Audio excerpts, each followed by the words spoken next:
Welcome students. तो बात करते हैं आज CDS 1 2021 फिजिक्स एग्जाम के जो प्रीवियस ईयर क्वेश्चन है बेटा, उनके बारे में आज हम डिस्कशन जो है स्टार्ट करते हैं। तो यहाँ पे आप क्या देख रहे होंगे कि जो क्वेश्चंस हैं वो मतलब कि टॉपिक वाइज जो हैं वो आपके रिपीट होते हैं। बहुत सारे क्वेश्चंस ऐसे हैं जिनके बारे में हम पहले डिस्कशन जो हम कर चुके हैं अपना 2022 में और 2023 के प्रीवियस ईयर में, और अभी जो है 2021 के पेपर में भी वो क्वेश्चंस जो हैं वो आपको देखने को मिल रहे होंगे। तो आपको जो है मेन क्या ध्यान रखना है बेटा कि जो कंसेप्ट्स आपको बताए जा रहे हैं वो उन कंसेप्ट्स पे आपने थोड़ा सा ध्यान देना है। तो चलिए अपना क्वेश्चंस जो है वो स्टार्ट करते हैं। ध्यान से समझेंगे क्वेश्चंस जो है बेटा वो आपको क्या दे रखे हैं। देखो वही चीजें जो हैं वो आपकी रिपीट होती हैं। करंट इलेक्ट्रिसिटी के क्वेश्चंस जो हैं वो, ऑप्टिक्स से रिलेटेड क्वेश्चंस जो हैं वो, स्पेक्ट्रम के क्वेश्चन जो हैं वो, ये सारी चीजें जो हैं वो आपसे क्या करी जा रही है, थर्मल प्रॉपर्टीज से रिलेटेड क्वेश्चंस जो हैं वो चारों कैटेगरी ऐसी हैं, हर पेपर में आपको क्वेश्चन जो है वो देखने को इनका मिलता है। तो हमें जो क्वेश्चन है वो क्या कहता है, इस क्वेश्चन के बारे में हम बात करते हैं। तो you are given with 3 copper wires of different lengths and different areas. Area अलग है सभी के, सभी की जो लेंथ है वो भी क्या है, अलग है। Which one of following has higher resistivity. Resistivity जो है बेटा हाईएस्ट किसकी होगी, वो हाईएस्ट रजिस्टिविटी पूछ सकता है, या रजिस्टिविटी का ही दूसरा नाम जो बेटा वो क्या होता है, स्पेसिफिक रेजिस्टेंस होता है। क्या नाम होता है, स्पेसिफिक रेजिस्टेंस। और सबसे इंपॉर्टेंट बात क्या होती है कि इसके बारे में अगर आप बात करने चलते हैं तो रजिस्टिविटी या स्पेसिफिक रेजिस्टेंस जो है ये ना लेंथ पे डिपेंड करती है ना एरिया पे डिपेंड करती है। तो it is independent of length and area. ठीक है, ये प्रॉपर्टी है, मतलब कि रजिस्टिविटी रो से हम डिनोट करते हैं, और ये डिपेंड करती है, इट डिपेंड्स अपॉन, ये डिपेंडेंट है। किस पे डिपेंडेंट होती है ये, number 1 is your nature of material. Material कैसा है आपका, तो ये डिपेंड करती है नेचर ऑफ मटेरियल पे। और एक जो है बेटा ये डिपेंड कर रही होती है किस पे, टेम्परेचर पे। दो फैक्टर्स पे ये डिपेंड करती है। टेम्परेचर बदलता है तो रजिस्टिविटी बदल जाती है, और अगर मैं बात करता हूं मटेरियल अगर हम बदलते हैं तो रजिस्टिविटी बदल जाती है। और मुझे क्या कहना चाहिए, इट इज इंडिपेंडेंट। ये जो है ये इंडिपेंडेंट होती है, इंडिपेंडेंट ऑफ, ये इंडिपेंडेंट है किसका, नंबर 1 अगर मैं बात करता हूं तो ये लेंथ के इंडिपेंडेंट होती है और किसके, एरिया के। तो चाहे एरिया और लेंथ कुछ भी हो, रजिस्टिविटी या दूसरा नाम जो है बेटा वो क्या है, स्पेसिफिक रेजिस्टेंस, ये डिपेंडेंट फंक्शन नहीं है। तो सभी की रजिस्टिविटी जो है वो क्या रहने वाली है, सेम, क्योंकि सारे के सारे जो है वो किसके बने हुए हैं, कॉपर के। और क्योंकि ये कॉपर के बने हुए हैं तो all of the following has same resistivity, सभी की रजिस्टिविटी जो है बेटा वो आपको क्या मिलेगी, सेम मिलेगी। अब जो काम है वो आपने क्या करना है, which of following statement about fission is correct. तो लास्ट टाइम जो है वो फिजन से रिलेटेड हमने काम करा था, न्यूक्लियर फिजन और न्यूक्लियर फ्यूजन से रिलेटेड मैंने आपको समझाया था। फिजन का मतलब क्या था बेटा, टूटना। तो एक बड़ा जो न्यूक्लियाई है वो छोटे वालों में टूट जाता है। तो it is related to creation of new individuals by means of cell division in unicellular organisms. क्या मतलब है बेटा कि सेल जो है वो डिवाइड हो जाएगी और नए जो है वो इंडिविजुअल्स बन जाएंगे। ठीक बात है। अगली जो बात है वो क्या कह रखा है, it is related to transformation of heavier nuclei. एक बड़ा न्यूक्लियाई है और वो जो बड़ा न्यूक्लियाई है सर वो छोटे छोटे न्यूक्लियाई में क्या हो जाएगा, कन्वर्ट हो जाएगा। हैवियर न्यूक्लियाई जो वो किस में कन्वर्ट हो जाएगा, छोटे में। बड़े वाले का छोटे में कन्वर्जन ही जो है वो क्या था, फीजन वर्ड हमारे पास था। नेक्स्ट जो बात आपने करनी थी वो क्या था कि हैवियर न्यूक्लियाई जो है बनता है नहीं, हैवियर न्यूक्लियाई यहाँ पे क्या करता है, टूट जाता है। तो स्टेटमेंट 1 एंड 2, 1 ओनली ऑप्शन गलत है, 2 ओनली, 1 एंड 2 बोथ जो स्टेटमेंट्स हैं बेटा वो आपकी क्या है, करेक्ट है। नेक्स्ट बात करते हैं, विच of the following is an electric conductor. Electric conductor जो है वो इनमें से कौन सा है। तो इलेक्ट्रिक कंडक्टर के बारे में अगर मैं बात करता हूँ तो कंडक्टर जो है बेटा वो ज्यादातर क्या होते हैं, मेटल्स जो है वो क्या होते हैं, इलेक्ट्रिक कंडक्टर होते हैं। प्लास्टिक शीट वो एक मेटल नहीं है। डिस्टिल्ड वाटर के पास जो है बेटा वो क्या होते हैं, डिस्टिल्ड वाटर जो है वो भी कंडक्टर नहीं है, बल्कि अगर आप इस डिस्टिल्ड वाटर में अगर थोड़ा सा साल्ट अगर डाल देते हैं तो ये कंडक्ट करता है इलेक्ट्रिसिटी को। ठीक है, वुडन शीट जो है वो भी इंसुलेटर है। तो ह्यूमन बॉडी जो है, ह्यूमन बॉडी जो है वो क्या कर रही है, ह्यूमन बॉडी के बारे में अगर हम बात करते हैं तो ह्यूमन बॉडी जो है वो काम करती है किसका, ह्यूमन बॉडी जो है वो कंडक्टर है, वो इलेक्ट्रिसिटी को कंडक्ट कर रही होती है। नेक्स्ट जो है बेटा वो क्या है, नॉन स्फेरिकल, स्फेरिकल नेचर नहीं है। Spoon can be considered as, मतलब कि अगर मैं बात करता हूं तो आप जो है वो मिरर बताना चाह रहे हैं कि मिरर का कौन सा हिस्सा जो है वो नॉन स्फेरिकल एंड। तो बेटा आपको पता ही है मिरर जो है वो दो टाइप के। ठीक है, मिरर जो है वो मेनली हम दो कैटेगरी में क्लासीफाई करते हैं। एक जो है वो हमारे पास कैसे होते हैं, स्फेरिकल होते हैं, और दूसरे वाले जो है वो कैसे होते हैं, प्लेन होते हैं। तो उन्होंने खुद से ही नाम क्या बोल दिया, उन्होंने खुद से नाम क्या दे दिया है आपको, नॉन स्फेरिकल। नॉन स्फेरिकल इसका मतलब क्या ही बच गया, कौन सी कैटेगरी बच गई है, प्लेन मिरर जो है वो बन रहे होंगे। स्फेरिकल में अगर मैं बात करता हूँ तो स्फेरिकल में दो कैटेगरी दोबारा हमारे पास होती है। एक जो नाम है वो क्या है, कन्वेक्स है, और एक जो नाम है बेटा वो हमारे पास क्या है, कॉनकेव है। एक कन्वेक्स नाम है और एक जो नाम है वो क्या है, कॉनकेव नाम है। तो कन्वेक्स जो है, कॉनकेव जिसमें केव वाली साइड रिफ्लेक्शन होता है, केव वाली साइड रिफ्लेक्शन है तो नाम क्या बन गया, कनकेव। और अगर आउटर बल्जिंग आउट पार्ट पे रिफ्लेक्शन होता है, रे जो है वो यहाँ पे डल रही है, तो ये जो है हमारे पास कौन सा होता है, कन्वेक्स होता है। तो ये चीजें जो है वो आपसे पूछी गई थी। नेक्स्ट अगर हम डिस्कशन करते हैं तो वो हमारे पास क्या है, who among the following discovered the heating effect. Heating effect जो है बेटा उसके बारे में अगर मैं बात करता हूं तो हमने करंट इलेक्ट्रिसिटी में क्या पढ़ना होता है, वर्ड जो है वो हमारे पास क्या है, जूल्स लॉ ऑफ हीटिंग।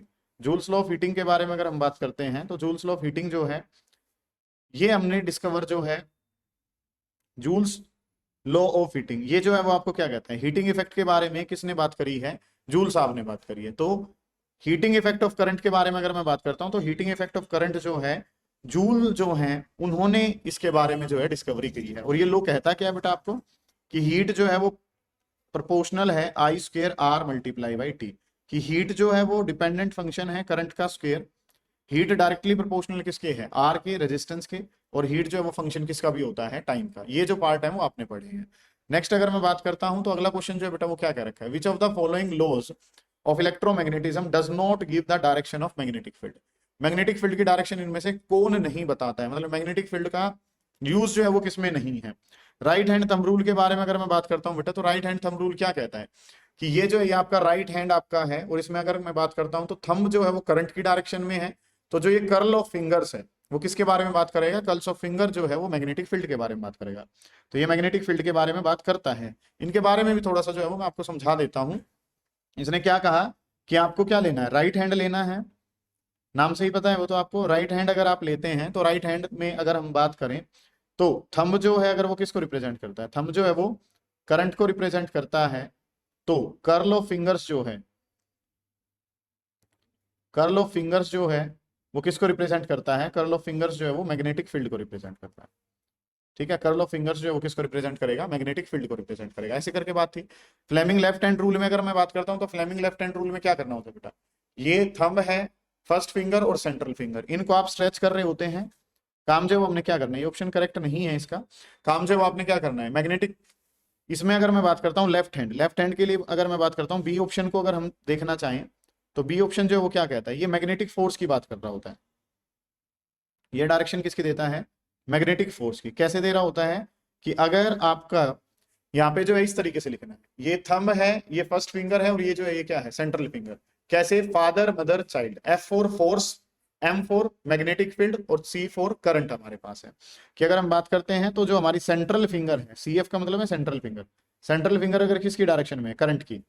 ठीक है, फर्स्ट फिंगर जो है वो किसकी डायरेक्शन में है, first finger is in the direction of magnetic field. First जो फिंगर है वो मैग्नेटिक फील्ड की डायरेक्शन है। तो थंब जो है सर, थंब डायरेक्शन दे रहा होगा किसकी, फोर्स की। मैग्नेटिक फोर्स की डायरेक्शन जो है वो कौन दे रहा होता है, थंब दे रहा होता है। इसी तरीके से अगर मैं बात करता हूं तो Fleming right hand rule, Fleming's right hand rule के बारे में अगर मैं बात करता हूं तो राइट हैंड रूल जो है, Fleming's right hand rule induced current की डायरेक्शन दे रहा होता है। इसमें भी मैग्नेटिक फील्ड का इस्तेमाल है। इंड्यूस्ड करंट की डायरेक्शन जो है वो हमें कौन दे रहा होता है, राइट हैंड रूल जो है ना वो हमें दे रहा होता है। Faraday's laws of electromagnetic induction, ये एक अलग पार्ट है बेटा। ठीक है, इसमें अगर मैं बात करता हूं तो ये जो है ये आपको Faraday's laws of electromagnetic induction जो है वो क्या कहते हैं कि फ्लक्स जब भी चेंज होता है तो क्या बनता है, करंट बन रहा होता है। और उस इलेक्ट्रिक करंट की जो डायरेक्शन है वो कौन दे रहा होता है, फैराडेज लॉ देते हैं। तो ये ऑप्शन हमारा गलत है। How many internal reflection of light take place in formation of primary rainbow. तो बेटा रेनबो के बारे में अगर हम बात करते हैं तो रेनबो जो है उसके बारे में अगर आप बात करते हैं तो रेनबो दो कैटेगरी में हम क्लासिफाई करते हैं। वन इज योर प्राइमरी, और सेकेंडरी जो है वो दूसरे वाला टाइप हमारे पास है। एक प्राइमरी रेनबो है और एक जो है वो हमारे पास क्या है, सेकेंडरी। अब इनमें डिफ्रेंशिएट करते हैं और सारे बच्चे ध्यान से समझेंगे। ये हमारे पास एक वाटर ड्रॉप है, और एक वाटर ड्रॉप में क्या हुआ बेटा, रेस ऑफ लाइट आई है। ठीक है, यहाँ पे जो है पहले क्या हुई है, रिफ्रैक्शन हुआ है, फिर यहाँ पे जो है वो क्या हो गया, टोटल इंटरनल रिफ्लेक्शन हमारे पास हुआ। उसके बाद रे ऑफ लाइट जो है वो कहाँ निकल जाती है, डिस्पर्स हो जाती है और वो बाहर निकल जाती है। और इसमें पैटर्न जो है वो वैसे ही जो हमारा नॉर्मल पैटर्न होता है उसके अकॉर्डिंग काम बनता है। विबग्योर वाला पैटर्न जो है ना वो हमारे पास बनता है कि लोअर वाली जो है वो वॉयलेट है और ऊपर वाली जो है वो कितनी है, रेड हमारे पास है। इस तरीके से काम है। और ये जो है बेटा अगर आप इसको यहाँ पे हॉरिजॉन्टल से देख भी रहे होते हैं तो एंगल ऑफ एलिवेशन जो है वो लगभग 41 डिग्री के आसपास बनता है। ठीक है, सेकेंडरी रेनबो में अगर हम बात करते हैं तो एक रे ऑफ लाइट जाती है, यहाँ पे एक internal reflection, total internal reflection number 1, यहाँ पे दूसरे वाला टोटल इंटरनल रिफ्लेक्शन हमारे पास होता है। फिर जो है वो डिस्पर्जन होता है और इसमें क्या हो जाता है, नीचे वाली लेयर रेड है और ऊपर वाली लेयर जो है वो कैसी होती है, वॉयलेट हो जाती है। और ये जो है लगभग 53 डिग्री के एंगल पे ऑब्जर्व किया जाता है। तो प्राइमरी रेनबो ठीक है, जैसे नाम से भी याद रख सकते हैं कि प्राइमरी रेनबो है तो एक टोटल इंटरनल रिफ्लेक्शन है, और अगर मैं बात करता हूं तो सेकेंडरी रेनबो अगर है तो उसमें टोटल इंटरनल रिफ्लेक्शन जो है बेटा वो हमारे कितने हो रहे होते हैं, 2। और डिफरेंस आप याद कर सकते हैं कि it is observed eight an angle of 41 degree and it is observed eight an angle of 53 degree. इस तरीके से काम जो है ना वो हमारे पास बनते हैं। अब जो काम है वो आपने क्या करना है, direction of acceleration in uniform circular motion. तो बेटा सर्कुलर मोशन जो है उसके बारे में अगर मैं बात करता हूं तो एक सर्कुलर मोशन जो है वहां से चीजें उठाते हैं और फिर इनको थोड़ा सा डिटेल में स्टडी करते हैं। सर्कुलर मोशन के बारे में अगर मैं बात करूं तो सर्कुलर मोशन हमारे दो टाइप के हैं, एक जो है वो यूनिफॉर्म सर्कुलर मोशन है और एक जो है सर वो कैसा होगा, नॉन यूनिफॉर्म सर्कुलर मोशन। मतलब क्या है इस बात का कि अगर हम बात करते हैं तो यूनिफॉर्म सर्कुलर मोशन का मतलब क्या है सर, इस तरीके से एक मोशन हमारे पास है, ये दो सर्कुलर मोशन आपने ले लिए, एक में हर पॉइंट पे जो स्पीड है बेटा वो कितनी है, 5।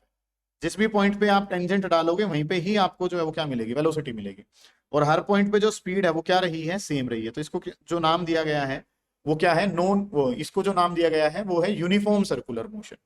नेक्स्ट अगर हम बात करते हैं तो नॉन यूनिफॉर्म सर्कुलर मोशन के बारे में बात करेंगे। तो जैसे ही आप ये टेंजेंट डालते हैं तो अलग अलग पॉइंट पे अलग अलग अगर आपको डायरेक्शन मिल जाए, डायरेक्शन तो अलग मिलेगी, साथ के साथ आपको मैग्नीट्यूड अलग अलग अगर मिल रहे हैं तो ये किसको रिप्रेजेंट करता है, नॉन यूनिफॉर्म सर्कुलर मोशन को। ठीक है, अब यहाँ पे देखो हर पॉइंट पे क्या बदलनी है, डायरेक्शन।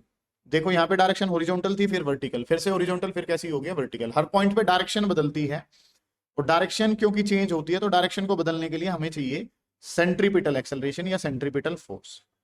ठीक है, मैग्नीट्यूड जो है वो यहाँ पे चेंज करना ही नहीं होता है।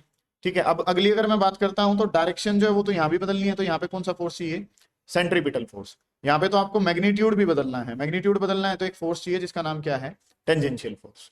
ठीक है, तो यहाँ पे सर सेंट्रीपिटल एक्सेलरेशन होगी, यहाँ पे सेंट्रीपिटल एक्सेलरेशन भी होगी और टेंजेंशियल भी होगी। और सेंट्रीपिटल एक्सेलरेशन जाती है टूवर्ड्स द सेंटर, जाती है सेंटर की तरफ जा रही होती है। तो अगर ये सेंटर की तरफ जा रही है तो वेलोसिटी पे कैसी है, परपेंडिकुलर। ठीक है, तो हमारा जो केस है उसके बारे में अगर हम बात करते हैं तो हमारा जो केस है सर वो किसका था, हमारा केस था यूनिफॉर्म सर्कुलर मोशन का। और यूनिफॉर्म सर्कुलर मोशन में अगर आप बात करते हैं तो जो ये हमारी वेलोसिटी है वो एक्सेलरेशन पे कैसी है, परपेंडिकुलर है। ठीक है, तो बताना क्या है, एक्सेलरेशन की जो डायरेक्शन है वो वेलोसिटी पे परपेंडिकुलर, तो ऑप्शन नंबर डी करेक्ट हो जाएगा। तो हमारा जो ऑप्शन है वो क्या करेक्ट हो जाएगा, डी। आपने बाकी चीजें जो है बेटा वो इनसे रिलेटेड सीखी है। नेक्स्ट जो काम है उस पर चलते हैं। Weight of body is, weight जो है बेटा वो किस वजह से, वेट जो है वो क्या है, ग्रेविटेशनल फोर्स है।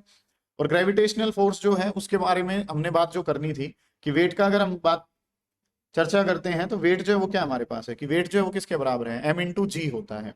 ठीक है, तो एम इंटू जी क्या है, ये जो है ये हमारे पास फोर्स है जो हम किस पे लगा रहे होते हैं, अर्थ पे लगा रहे होते हैं, ग्राउंड पे लगा रहे होते हैं। अर्थ भी इतना फोर्स हमारे ऊपर लगा रही होती है, इतना ही फोर्स हम अर्थ के ऊपर लगा रहे होते हैं। नेट फोर्स नहीं है, ये तो एक इंडिविजुअल फोर्स है, total of all the forces नहीं है जी बिल्कुल भी। It force that we exert on the ground, ये वो फोर्स है जो हम किस पे लगा रहे होते हैं, ग्राउंड पे। सी ऑप्शन करेक्ट हो जाएगा बेटा।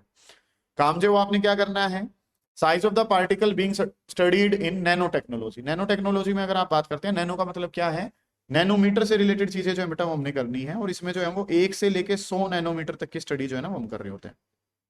तो 1 to 100 नैनोमीटर ये काम जो है ना बेटा वो आपने करना है। ठीक है, चलिए बेटा अब CDS2 एग्जाम के बारे में बात करते हैं। तो क्वेश्चंस जो हैं वो 2021 में क्या पूछे गए हैं उनके बारे में डिस्कशन कर लेते हैं। तो चीजें जो है आपको क्या क्या रखी हैं, where should an object be placed, एक ऑब्जेक्ट को कहाँ रखा जाए, in front of a convex lens, convex lens के सामने एक ऑब्जेक्ट को रखना है ताकि रियल इमेज बने और इमेज जो है बेटा वो कैसी रहे, एन लार्ज इमेज रहे। ये काम जो है ना वो आपने करना है। अब कन्वेक्स लेंस के बारे में हमें कुछ बातें पता है कि सर चीजें जो है वो क्या होती हैं, ये जो है ये हमारे पास एक कन्वेक्स लेंस है, और अगर एक ऑब्जेक्ट को 2f पे रखते हैं तो इमेज जो है सर वो कहाँ ही बनती है, 2f पे ही बनती है और सेम साइज की बनती है। यहाँ तक तो साइज क्या रहता है, सेम। इससे पीछे जाते हैं तो साइज छोटा हो जाता है, इससे आगे जाते हैं तो साइज क्या हो जाता है, ज्यादा। 2f का हम याद रखते हैं कि 2f पे साइज क्या होता है, सेम। पीछे जाने से साइज क्या कर जाता है, कम, और आगे जाने से साइज क्या हो जाता है, ज्यादा हो जाता है। ये बातें जो है ना वो हम सबको पता है। तो अब जो काम है बेटा वो आपने क्या करना है, एक ऑब्जेक्ट को कहाँ रखूं, किसके सामने रखना है, एक ऑब्जेक्ट को कन्वेक्स लेंस के सामने कहाँ रखा जाए कि उसकी रियल और एनलार्ज इमेज जो है ना वो आप मिल सके। ठीक है, रियल और एनलार्ज इमेज जो है ना वो आपको चाहिए। चलिए जी, तो हम एक बात और भी जानते हैं कि एफ के बाद जो इमेज है इसके बाद रखते हैं तो इमेज कैसी मिलती है, वर्चुअल। तो होनी क्या चाहिए, 2f और f के बीच में अगर मैं रख देता हूं, ठीक है, तो हमारी जो इमेज है वो पहली बात तो कैसी रहेगी, रियल रहेगी, प्लस में कैसी हो जाएगी, एनलार्ज हो जाएगी। इस तरीके से काम जो है ना वो आपने करना है। रियल और एनलार्ज इमेज जो है वो आप चाहते हैं तो 2f पे रखते हैं तो सेम साइज का बनता है, इनफाइनाइट पे रखते हैं तो फोकस पे बनता है। प्रिंसिपल फोकस और 2f के बीच में अगर आप रखते हैं तो इमेज का साइज जो है वो क्या होगा, बड़ा भी होगा। अगली जो बातें हैं वो आपने क्या करनी है कि साइज बड़ा भी होगा और वो क्या रहेगा, एनलार्ज इमेज होगी, रियल इमेज होगी। एफ के बाद चले जाते हैं तो वर्चुअल एंड डायरेक्ट का केस हमारा बन जाता है। Magnetic field lines inside a solenoid, तो बेटा इस बात को जो है वो मैं थोड़ा सा एक्सप्लेन करना चाहूंगा कि सर हमारे पास अगर हम चर्चा करते हैं तो मैग्नेटिक फील्ड जो है वो दो टाइप का होता है। मैग्नेटिक फील्ड दो टाइप का होता है, एक जो है सर वो हमारे पास क्या है, यूनिफॉर्म मैग्नेटिक फील्ड है, और एक जो है सर वो हमारे पास क्या है, नॉन यूनिफॉर्म मैग्नेटिक फील्ड है। ठीक है, कि अगर मैं बात करता हूं तो काम जो है सर वो हमारे पास क्या है, मैग्नेटिक फील्ड दो टाइप का होता है, एक यूनिफॉर्म और एक कैसा है, नॉन यूनिफॉर्म। यूनिफॉर्म का मतलब क्या होता है, uniform magnetic field is represented by straight parallel lines which are equidistant from each other. Parallel lines हैं और इनके बीच का गैप भी जो है बेटा वो क्या है, सेम है। Parallel lines which are equidistant from each other represents uniform magnetic field lines.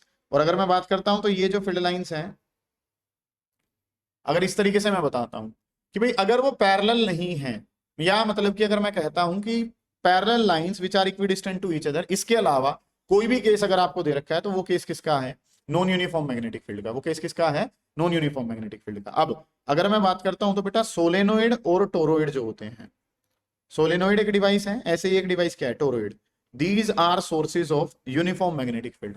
Solenoid और टोरोइड जो है वो किसका सोर्स होते हैं, यूनिफॉर्म मैग्नेटिक फील्ड का। इसके अलावा कुछ भी बच गया है वो सब जो है वो किसका केस है, नॉन यूनिफॉर्म का। चाहे वो करंट कैरिंग स्ट्रेट कंडक्टर है, सर्कुलर कंडक्टर है, एक्सियल पॉइंट है, सेंट्रल पॉइंट है, कोई भी बात है वो सब किस में चला जाएगा, नॉन यूनिफॉर्म में। तो हमसे क्या पूछा गया है, हमसे जो बातें हो रही हैं वो क्या है, एक सोलेनोइड के बारे में बात करनी है। And solenoid is an example of uniform magnetic field. और यूनिफॉर्म मैग्नेटिक फील्ड जो है वो क्या है हमारे पास, straight parallel lines which are equidistant to each other.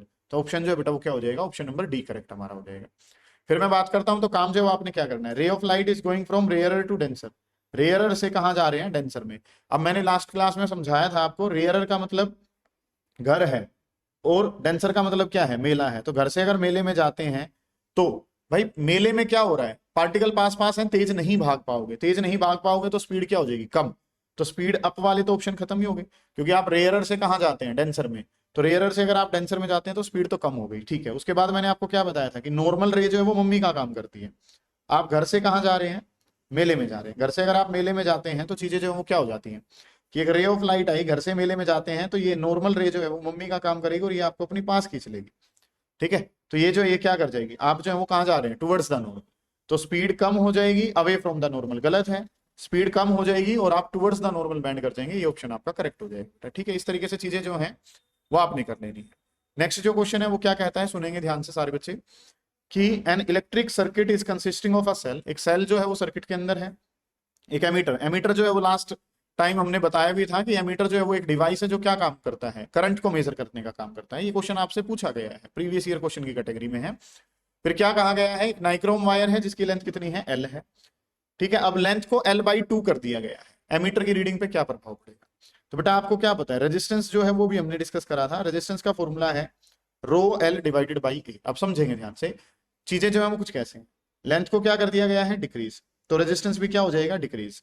और रेजिस्टेंस जब डिक्रीज करता है सर्किट में तो करंट जो है वो क्या कर जाता है, इंक्रीज कर जाता है। सारे लीनियर पावर में काम कर रहे हैं, तो चीजें जो है हमने करनी क्या कुछ है, सारे बच्चे जो है वो गौर कर रहे होंगे कि डाटा जो है सर वो हमने क्या करना है, एक इलेक्ट्रिक सर्किट है, इसके अंदर सेल है। ठीक है, एमीटर और नाइक्रोम वायर जो है जिनकी लेंथ जो है वो कितनी दे रखी है, एल जो है ना वो आपको दे रखी है। लेंथ को अगर हाफ कर दिया जाए, लेंथ को अगर आप हाफ कर देते हैं तो एमीटर की रीडिंग पे क्या प्रभाव पड़ेगा।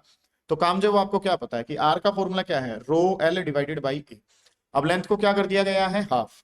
लेंथ को हाफ कर दिया तो रेजिस्टेंस जो है सर वो भी क्या हो जाएगा, हाफ। और रेजिस्टेंस कम हो गया है तो करंट क्या हो जाएगा, इंक्रीज कर जाएगा। ठीक है, तो लेंथ को L/2 करा तो रेजिस्टेंस कितना हो जाएगा, R/2। और करंट पे उल्टा प्रभाव है तो करंट क्या हो जाएगा, 2I। तो करंट जो है वो क्या हो जाएगा, डबल हो जाएगा। ये काम जो है ना वो आपने करना है। नेक्स्ट क्वेश्चन पे चलते हैं, what is the effect of pressure of human body on sand. Sand के ऊपर जो है बेटा वो आपने काम जो है वो चेक करना है कि सैंड के ऊपर ह्यूमन बॉडी का प्रेशर का क्या प्रभाव है। लार्जर वाइल स्टैंडिंग, मतलब काम जो है वो आपने क्या करना है, प्रेशर की बात करनी है। तो सर प्रेशर जो है वो हमारे पास क्या होता है, pressure is force upon area. तो एरिया बढ़ाते हैं तो प्रेशर जो है सर वो क्या हो जाता है, कम हो जाता है, क्योंकि pressure and area are inversely proportional to each other, ये बात जो है ना वो आपको पता है। तो P is equal to F divided by A, तो अगर आप एरिया बढ़ाएंगे तो प्रेशर क्या हो जाएगा, कम हो जाएगा, ये बात जो है ना वो आप सब जानते हैं। तो अब जो काम है वो आपने क्या करना है, एरिया को अगर आप बढ़ाते हैं, एरिया कैसे बढ़ा सकते हैं, जब आप खड़े हैं तो पैरों का एरिया तो क्या है, कम है, लेकिन अगर आप लेट जाते हैं तो एरिया क्या हो जाता है, ज्यादा हो जाता है, ठीक है। तो जब आप लेटते हैं तो एरिया ज्यादा है, और एरिया ज्यादा है तो प्रेशर क्या हो जाता है, कम, ये बात जो है ना वो आपको पता होनी चाहिए। तो larger while standing than while line, काम जो है बेटा वो क्या करना है आपने, कि ज्यादा होगा, कब ज्यादा होगा, जब आप स्टैंडिंग पोजीशन में, स्टैंडिंग पोजीशन में है तो एरिया कम है तो प्रेशर जो है वो क्या मिलेगा, ज्यादा मिलेगा, और अगर आप लेट रहे हैं तो एरिया ज्यादा है, प्रेशर क्या हो जाएगा, कम। तो ऑप्शन नंबर ए जो है वो आपका करेक्ट हो जाएगा। नेक्स्ट अगर मैं बात करता हूं तो क्या रखा है, athlete completes one round of circular track of diameter 100 metre in 20 seconds, 20 second में कितना कंप्लीट कर रहा है वो, 100 मीटर का एक ट्रैक जो है वो कंप्लीट कर रहा है। डिस्प्लेसमेंट बतानी है 1 मिनट 10 सेकंड के बाद। सेम क्वेश्चन जो है बेटा वो लास्ट टाइम भी हमने किया है, ठीक है, मतलब कंटिन्यूटी में जो क्वेश्चंस हैं वो ये सेम क्वेश्चंस जो हैं वो आपसे पूछे जा रहे हैं। तो टाइम के बारे में अगर बात करते हैं तो टाइम कितना है, 1 minute 60 seconds plus 10 which is equals to 70 seconds. Total जो टाइम है बेटा वो कितना आ गया है, 70 सेकंड्स। अब अगर इसमें अगर हम बात करते हैं तो इसको हम कैसे तोड़ेंगे, 60 प्लस कितना कर देंगे 10, 60 सेकंड्स के बारे में अगर मैं बात करूं तो 60 सेकंड्स जो है उसको क्या लिख लेंगे, 3 इंटू 20 करके लिखेंगे। इस बात का छोटा सा मतलब क्या है कि 3 राउंड जो हैं वो हमारे कंप्लीट हो गए, 3 राउंड जो है वो आपके कैसे हो गए, कंप्लीट हो गए हैं। अब ये 10 सेकंड्स के बारे में बात करते हैं, 20 सेकंड में कंप्लीट राउंड है, तो 10 सेकंड्स में जो राउंड है वो क्या हो जाएगा, हाफ। सही बात है, आपको इस तरीके से काम करना है। लास्ट क्वेश्चन भी डिट्टो सेम रहा है, बस थोड़ा सा स्टेटमेंट जो है उसमें न्यूमेरिकल पोर्शन जो है उसको क्या कर दिया गया था, चेंज कर दिया गया था। अब जो चीजें हैं वो आपने क्या करनी है, सुनेंगे ध्यान से, कि 70 सेकंड है, 70 के आपने हिस्से बनाने हैं 20 सेकंड के हिसाब से, तो 20 इंटू 3 कर लिया, 60 सेकंड हो गए, 10 सेकंड बच गए हैं। अब अगर मैं बात करता हूं तो इस तरीके से काम है, तो आप ए से स्टार्ट हुए और हाफ रोटेशन आपने कंप्लीट कर ली, इसका मतलब आप कितनी डिस्प्लेसमेंट पे हो, diameter, and diameter is given to you as 10। Diameter जो है वो किसके बराबर है, 10, 100 जो है ना वो डायमीटर, सॉरी डायमीटर जो है बेटा वो कितना दे रखा है, 100। तो डिस्प्लेसमेंट की बात करते हैं, तो सबसे पहले जो है व्हाट विल बी डिस्प्लेसमेंट जो है वो कितनी होगी, 100 होगी। शायद इसमें जो है डिस्टेंस जो है वो भी बताना है, ऑप्शंस के अकॉर्डिंग अगर हम बात करते हैं तो डिस्टेंस एंड डिस्प्लेसमेंट दोनों आपको बताने हैं। तो अगर मैं बात करता हूं तो डिस्टेंस जो है वो तो अभी हम डिस्कस करेंगे। डिस्प्लेसमेंट की अगर मैं बात करता हूं तो डिस्प्लेसमेंट कितना है, 100 है। अब डिस्प्लेसमेंट 100 यहाँ है और यहाँ है, तो ये दोनों ऑप्शन तो क्या हो गए, गलत हो जाएंगे। अब डिस्टेंस तो हमेशा या तो डिस्टेंस से जो है वो डिस्प्लेसमेंट से या तो बड़ा होता है, डिस्प्लेसमेंट से डिस्टेंस जो है वो हमेशा क्या रहता है, बड़ा। Distance is always greater than और इक्वल टू, छोटा नहीं हो सकता है कभी भी डिस्प्लेसमेंट। तो यहाँ पे तो ये छोटा दे रखा है, तो ये ऑप्शन गलत हो जाएगा। तो ऑप्शन क्या करेक्ट हो जाएगा, ऑप्शन नंबर बी जो है वो हमारा करेक्ट हो जाएगा। तो डिस्टेंस बी जो है वो आपको निकालना था। नेक्स्ट जो क्वेश्चन है बेटा वो क्या कह रखा है, साउंड है, और इसमें जो है वो आपको क्या कह रखा है, frequency you are given with, frequency is given to you as 4 kilo hertz. 4 kilo hertz जो है वो हमारी फ्रीक्वेंसी है, और किलो का मतलब क्या हो गया, 10 की पावर 3, और ये जो आंसर है किसमें आ गया, हर्ट्ज हमारे पास है। कि अगर हम बात करते हैं फ्रीक्वेंसी की, तो फ्रीक्वेंसी जो है वो आपको क्या दे रखा है, 4 किलो हर्ट्ज है। अब किलो हर्ट्ज है तो किलो के लिए क्या हो गया, 10 की पावर 3 हर्ट्ज बन गया। वेवलेंथ की बात करता हूं तो 30 सेंटीमीटर है। अब सेंटीमीटर भी अच्छा नहीं लगता है तुम्हें, तो 30 डिवाइडेड बाई 100, और ये आंसर किसमें आ जाएगा, मीटर में आ जाएगा। आपको डिस्टेंस दे रखा है कि डिस्टेंस जो है वो कितना ट्रेवल करवाना है, 2.4 किलोमीटर।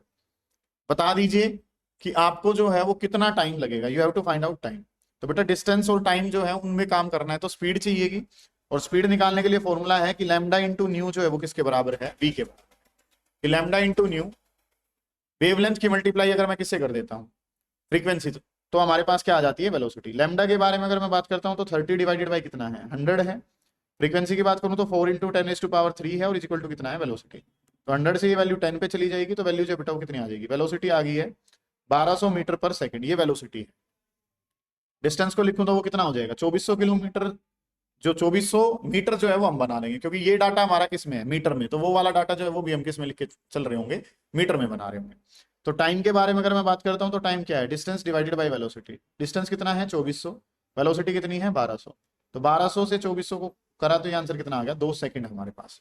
ठीक है, 2 second is your correct answer, तो option number A is correct. ऐसे करके काम जो है ना वो आपने कर लेना। ठीक है, ये चीजें जो है वो आपको पता होनी चाहिए। अगले क्वेश्चन पे चलते हैं। इलेक्ट्रिक बल्ब जो है वो दे रखा है, जिसकी वोल्टेज जो है वो कितनी है, 110 वोल्ट है। ठीक है जी। करंट जो है सर वो कितना दे रखा है आपको, 0.2 एम्पियर दे रखा है। पावर बतानी है बेटा, कोई क्वेश्चन ही नहीं है। पावर का सीधा फॉर्मूला हमें पता है, पावर का फॉर्मूला क्या होता है, V इंटू आई। पावर के 3 फॉर्मूले हैं, एक होता है आई स्क्वेयर आर, एक फॉर्मूला क्या है वी स्क्वेयर बाई आर। जैसा डाटा दे रखा है बेटा वो पुट करके सोल्व करके आंसर निकालते हैं। तो P is equals to V I, V जो है वो कितना है 110, आई जो है वो कितना दे रखा है 0.2, मल्टीप्लाई करता हूं तो आंसर जो है वो कितना आ जाएगा 22 वोट, क्योंकि पावर की जो यूनिट है सर वो क्या होती है, वोट होती है। बेसिक से सवाल जो है बेटा वो आपसे पूछे गए हैं। काम जो है refraction of light as it enters from one transparent medium to another, कि रिफ्रैक्शन जो है वो किस वजह से होता है, ये काम जो है ना वो आपसे पूछा गया है कि refraction is due to, refraction जो है वो किस वजह से है। तो रिफ्रैक्शन किस वजह से होता है कि आपने लाइट की एक प्रॉपर्टी पढ़ी है कि speed of light is different, speed of light is different in different medium, speed of light is different in different medium. Medium अगर हम बदल देते हैं तो मीडियम के बदल देने से स्पीड बदल जाती है, और स्पीड बदल जाती है तो वो क्या कर जाएगी, या तो टुवर्ड्स द नॉर्मल बेंड करेगी या अवे फ्रॉम द नॉर्मल। तो इसका कारण जो है वो कारण एक ही है, और वो कारण जो है वो हमारे पास क्या है, इस कारण के बारे में अगर हम बात करते हैं तो चीजें जो है वो क्या करनी है, speed of light is different in different medium, अलग अलग मीडियम में स्पीड ऑफ लाइट जो है बेटा वो क्या है, अलग अलग है। नेक्स्ट क्वेश्चन नंबर 10th पे चलते हैं। क्या क्या रखा है, बस starting from a bus stand and moving with uniform acceleration, start हुई है तो बेटा इनिशियल वेलोसिटी कितनी है, 0 के बराबर है। नेक्स्ट जो काम वो आपने क्या करना है, moving with a uniform acceleration attains a speed of, final velocity जो है वो कितनी ले लेती है, वो 20 किलोमीटर पर आवर बना लेती है। समय जो है वो कितना दे रखा है बेटा 10 मिनट का, एक्सेलरेशन बतानी है। तो चीजें जो है वो हमारे पास क्या है, 10 मिनट्स जो है ना वो बात हमारे पास हो रही है। अब 10 मिनट की बात करता हूं तो 10 डिवाइडेड बाई 60, और ये जो आंसर है वो किस में आ जाएगा, आवर में। तो आंसर जो है वो कितना बन जाएगा 1/6 ऑफ आवर हमारे पास होगा। इस तरीके से काम आपने करना है कि चीजें जो है वो हमारे पास कुछ कैसे हैं। यहाँ पे अगर मैं बात करता हूँ तो initial velocity, final velocity, time, time hour में क्यों लेके चलेंगे सर, क्योंकि जो ये आंसर है ये किस में दे रखे हैं आपको, आवर में ही बात जो है वो आपसे हो रखी है। तो v जो है वो किसके बराबर है, u प्लस ए टी हमारे पास है, v की जगह 20 है, u 0 है, a बताना चाहते हैं टाइम कितना है 1/6 है। तो 20 इज इक्वल्स टू a/6, और a के बारे में अगर मैं बात करता हूं तो कितना आ जाएगा 120 किलोमीटर पर आवर स्क्वायर। ठीक है, 120 जो है ना वो हमारे पास है, तो ऑप्शन नंबर बी करेक्ट जो है ना बेटा वो हमारा हो जाएगा। ठीक है।